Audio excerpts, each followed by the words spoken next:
स्वागत है आपका एक बार फिर से क्लासेस कैंपस की बायोलॉजी की क्लास में। और मैं नीरज शर्मा जो आपको लगातार बायोलॉजी पढ़ा रहा हूँ। और आज हम बायोलॉजी का पार्ट 4 देखेंगे, जिसमें मैं आपको ह्यूमंस के सिस्टम्स के बारे में बताऊंगा। और वो सिस्टम्स स्टार्ट है बायोलॉजी से ही। जैसे कि आप बायोलॉजी का मतलब और बायोलॉजी का सारा डिटेल मैं अपने पहले लेक्चर में दे चुका हूँ। और एक बार फिर से बता देता हूँ, बायोलॉजी मतलब study of life, study of life. और हमारा लाइफ यानी कि हमारी बॉडी बनी है सेल से। सेल यानी कि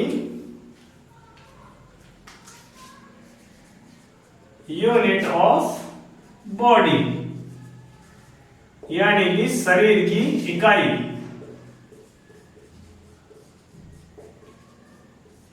शरीर की इकाई जिसे हम बोलते हैं कोशिका। इस कोशिका से मिलकर ही हमारी बॉडी बनती है और वो बॉडी काम करती है कुछ स्पेशल सिस्टम्स के अकॉर्डिंग। उन सिस्टम्स के बारे में हम जानेंगे। जैसा कि आपको जो डिफरेंट एग्जाम्स होते हैं, जैसे एसएससी, यूपी पुलिस और आपका दिल्ली पुलिस, इन सब में जो सबसे ज्यादा सवाल आते हैं वो आते हैं इन सिस्टम्स के ऊपर। और इन सिस्टम्स में भी कुछ इंपॉर्टेंट सिस्टम होते हैं। हम इन सारे सिस्टम्स के बारे में आपको बताएंगे। और सिस्टम्स में जो इंपॉर्टेंट सबसे बेहतरीन सिस्टम है उसके बारे में हम आपको पहले बताएंगे। तो एक होता है ह्यूमन फिजियोलॉजी, ह्यूमन फिजियोलॉजी,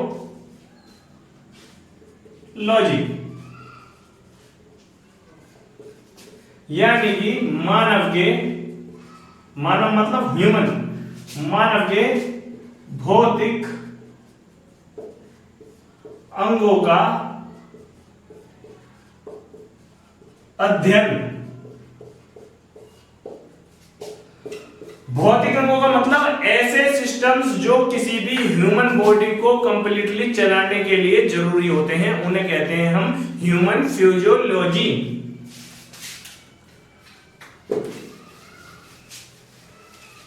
तो उस ह्यूमन फिजियोलॉजी में हमारे कुछ सिस्टम्स आते हैं। उन सिस्टम्स के नाम हैं digestive system, respiratory system, excretory system, circulatory system, nervous system, skeleton system, endocrine system, excretory system और रिप्रोडक्शन सिस्टम।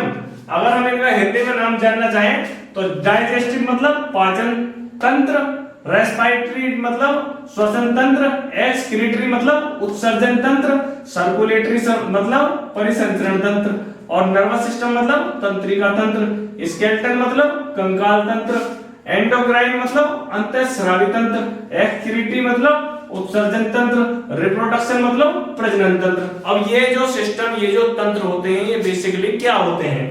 जैसे कि हम डाइजेस्टिव सिस्टम का जिक्र करें तो जैसे कि हमने कुछ भी खाया पिया, हमारी इंटेस्टाइन में, हमारे आमाशय में, हमारे स्टमक में जाने के बाद उसमें क्या क्रियाविधि होती हैं, वो सब चीजें आती हैं डाइजेस्टिव सिस्टम में। और दूसरा है हमारा रेस्पिरेटरी सिस्टम, यानी कि रेस्पिरेटरी का मतलब श्वसन लेना। श्वसन लेने का मतलब क्या है? कार्बन डाइऑक्साइड को बाहर निकालना और ऑक्सीजन को ग्रहण करना। और रेस्पिरेटरी सिस्टम में डिफरेंट मेथड चलते हैं। मेटाबॉलिक रिएक्शन होती है जिनके बारे में मैं आपको पहले ही बता चुका हूं। और एक होता है हमारा एक्सक्रीटरी सिस्टम, यानी कि उत्सर्जन तंत्र। उत्सर्जन तंत्र का मतलब भी अभी आगे बताते हैं। सर्कुलेटरी सिस्टम यानी परिसंचरण तंत्र, यानी कि हमारी होल बॉडी के अंदर जो ब्लड सर्कुलेशन होता है उसका संचरण, यानी कि एक अंगूठे से लेकर और सिर तक जाना और सिर से लेकर अंगूठे तक जाना, यानी कि परिसंचरण, यानी कि पूरे शरीर का भ्रमण कैसे करा, वो आता है आपका सर्कुलेटरी परिसंचरण तंत्र में, यानी कि सर्कुलेटरी सिस्टम में। एक होता हमारा नर्वस सिस्टम। नर्वस सिस्टम बहुत ही इंपॉर्टेंट सिस्टम होता है, जो कि हर एक एनिमल में बहुत ही इंपॉर्टेंट सिस्टम है, जो कि हमारे डायरेक्ट रिलेटेड होता है ब्रेन से।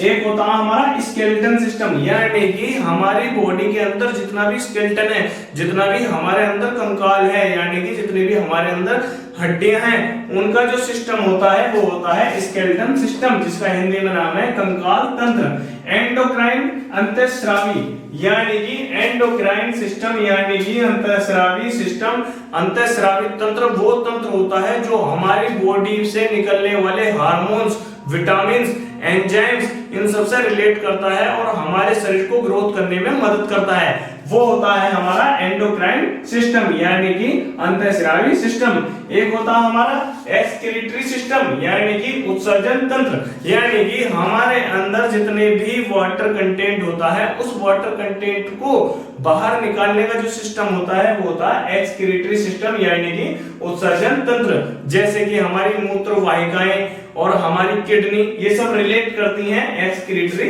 सिस्टम से। लास्ट होता है हमारा रिप्रोडक्शन सिस्टम यानी कि प्रजनन तंत्र, यानी कि एक पीढ़ी से दूसरी पीढ़ी को बनाने के लिए चाहे वो प्लांट हो या एनिमल हो, कोई भी ऑर्गेनिज्म हो, उसको रिप्रोडक्शन करना बहुत जरूरी होता है। रिप्रोडक्शन कई तरह के होते हैं, एक सेक्सुअल रिप्रोडक्शन हो गया, एक वेजिटेटिव रिप्रोडक्शन हो गया। वेजिटेटिव रिप्रोडक्शन हमेशा प्लांट्स में होता है, रिप्रोडक्शन जो एनिमल्स में होता है वो होता है सेक्सुअल रिप्रोडक्शन, और ये दोनों रिप्रोडक्शन ही बहुत चीजों में चलते हैं, चाहे वो प्लांट हो या फिर वो एनिमल हो। अब एग्जाम के लिहाज से जो हमारा सबसे इंपॉर्टेंट टॉपिक है वो है नर्वस सिस्टम। नर्वस सिस्टम यानी कि तंत्रिका तंत्र, ये बहुत ही इंपॉर्टेंट एक सिस्टम होता है हमारी बॉडी में जो हमारी पूरी बॉडी को, होल बॉडी को कंट्रोल करता है। वो ह्यूमन बॉडी के अकॉर्डिंग मैं आपको इसे बताना चाह रहा हूं। नर्वस सिस्टम, नर्वस सिस्टम यानी कि तंत्रिका तंत्र। हमारी बॉडी में बहुत सारी तंत्रिकाएं होती हैं, छोटी छोटी नर्व्स होती हैं, और जहां से हमारा सारा ब्लड फ्लो होता है उन्हें हम नर्व बोलते हैं। और ये सारी चीजें किसी एक बेहतरीन सेंट्रल नर्वस सिस्टम के अकॉर्डिंग कंट्रोल की जाती हैं। उस सेंट्रल नर्वस सिस्टम को हम बोलते हैं ब्रेन। सेंट्रल नर्वस सिस्टम को हम बोलते हैं ब्रेन। इस ब्रेन की खासियत यह होती है कि जी हमारी बॉडी का जितना भी नर्वस सिस्टम है, अगर हमारे कहीं चोट लगी है, हमें कैसा पता लगेगी? चोट लगी हमारे, नर्वस सिस्टम ने काम करा, नर्वस सिस्टम ने काम करा, उसने माइंड तक अपनी नॉलेज पहुंचाई, माइंड ने उसे डिटेक्ट करा, और डिटेक्ट करने के बाद हमें बताया कि भाई तेरे चोट लगी है, तो हम क्या उसके खिलाफ प्रिकॉशंस लेंगे।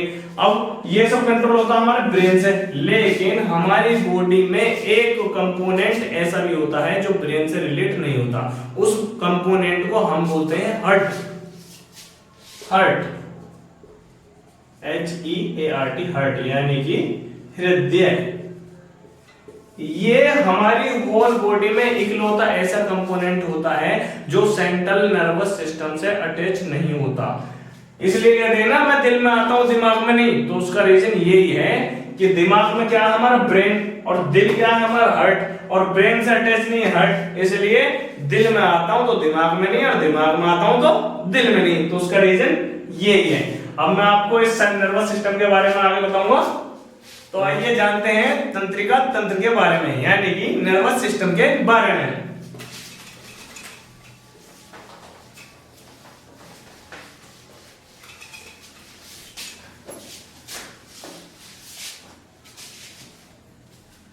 नर्वस सिस्टम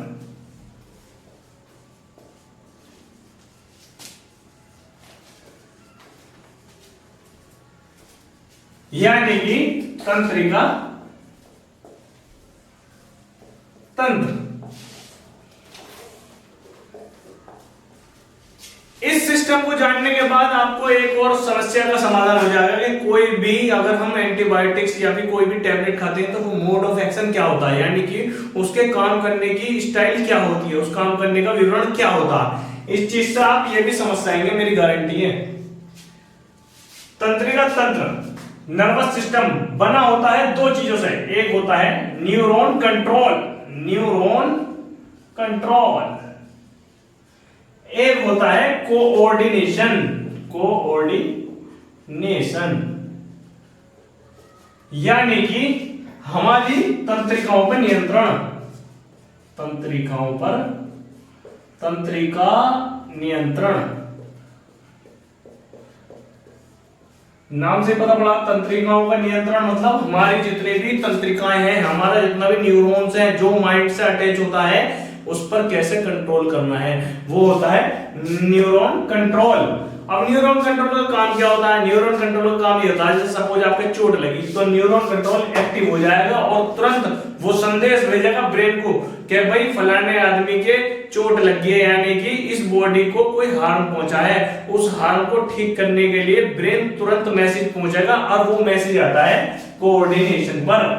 कोऑर्डिनेशन जो होता है उसके बाद सिग्नल को आगे प्रोवाइड कराता है, यानी कि न्यूरॉन कंट्रोल जो होगा वो प्रोवाइड कराएगा आपको सिग्नल, प्रोवाइड कराएगा सिग्नल। ये सिग्नल जाता है आपका ब्रेन को। अब ब्रेन से ही होता है कोऑर्डिनेशन अटैच, यानी कोऑर्डिनेशन का मतलब कि उस सिग्नल को ठीक पोजीशन पर पहुंचाना जहां पर वो एक्शन ले सके, यानी कि जो हार्म पहुंचा है बॉडी को उसको ठीक कर सके, वो काम होता है कोऑर्डिनेशन का। न्यूरॉन कंट्रोल का मतलब होता है कि सिग्नल प्रोवाइड कराना, सिग्नल प्रोवाइड कराएगा वो माइंड को, माइंड मतलब ब्रेन, ब्रेन कहेगा कोऑर्डिनेशन से, कोऑर्डिनेशन बनाएगा आपका रिसेप्टर, रिसेप्टर, रिसेप्टर मतलब ग्राही। यानी कि अगर हम एक चार्ट में देखें इसे तो क्या बनेगा कि नर्वस सिस्टम, नर्वस सिस्टम जिसमें होते हैं न्यूरॉन कंट्रोल, दूसरा होता है कोऑर्डिनेशन। ये प्रोवाइड कराएगा आपको सिग्नल, सिग्नल पहुंचेगा ब्रेन पर, ब्रेन भेजेगा मैसेज, संदेश, वो पहुंचेगा आपका कोऑर्डिनेशन पर, कोऑर्डिनेशन पर, कोऑर्डिनेशन बनाएगा उसका रिसेप्टर यानी कि ग्राही, जहां पर हमारी मसल्स को या फिर हमारी बॉडी को या फिर किसी भी एनिमल की बॉडी को अगर कोई हार्म हुआ है तो उस हार्म को ठीक करने के लिए वो सिग्नल भेजेगा और सिग्नल जाकर अटैच होगा ग्राही पर, ग्राही उसे ठीक करने में हमारी हेल्प करेगा। ठीक है सर। अब जैसे कि हमने कोई पेन किलर खाई या कोई एंटीबॉडी खाई तो वो कैसे एक्शन करती है, उसे बोलते हैं mode of action, mode of action. तो मोड ऑफ एक्शन में क्या आता है, जैसे कि आपने कोई टैबलेट खाई फीवर की, यानी कि बुखार की, बुखार की टैबलेट आपने खाई तो वो क्या काम करेगी, जैसे ही वो टैबलेट आपके पेट में जाएगी वहां पर काम करेगा डाइजेस्टिव सिस्टम, और जैसे ही वो एकदम डिजोल्व होगी, जिसे हम बोलते हैं डीटी, डिसइंटीग्रेशन, यानी कि टैबलेट का टूटना, जैसे ही वो टूटेगी और टूटने के बाद डिजोल्व होगी, डिजोल्व के बाद हमारे न्यूरॉन्स ब्लड के सहारे उसको डिटेक्ट करेंगे और डिटेक्ट करने के बाद हमारे ब्रेन तक उस बात को पहुंचाएंगे कि ये वाला साइड हमारी इस वाली जो भी हमें बीमारी है उसको ठीक करने के लिए आया है। तो हमारा ब्रेन उसे तुरंत भेजेगा कोऑर्डिनेशन के पास, कोऑर्डिनेशन उसे ग्राही करेगा, एक्शन रिसेप्टर के पास पहुंचेगा और हमारी टैबलेट मोड ऑफ एक्शन में आ जाएगी, जिससे हमें जो भी बीमारी होगी वो ठीक हो जाएगी। तो मोड ऑफ एक्शन का क्या मतलब है, टैबलेट, टैबलेट गई स्टोमक में, स्टोमक माने पेट, स्टोमक में जाने के बाद डीटी हुआ, डीटी मतलब डिसइंटीग्रेशन, डिसइंटीग्रेशन यानी कि टूटना, टूटने के बाद वो होगी डिजोल्व, डिजोल्व होने के बाद वो फिर ब्लड में मिक्स होगी, ब्लड में मिक्स होते ही हमारे न्यूरॉन कंट्रोल एक्टिव होंगे, न्यूरॉन कंट्रोल एक्टिव, ये न्यूरॉन कंट्रोल आपको ब्रेन तक पहुंचाएंगे आपकी समस्या को, और ब्रेन तुरंत रिसेप्टर यानी कि कोऑर्डिनेशन के थ्रू रिसेप्टर पर,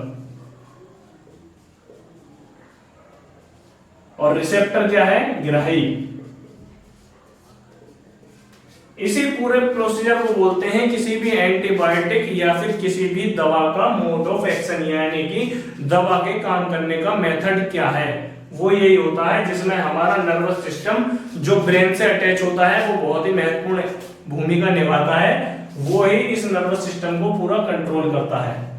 तो आशा करता हूँ आपके सारा समझ में आ गया होगा, और नेक्स्ट वीडियो में आगे के सारे सिस्टम जो बचे हैं हमारे इसके अलावा उन्हें हम एक्सप्लेन करेंगे। धन्यवाद।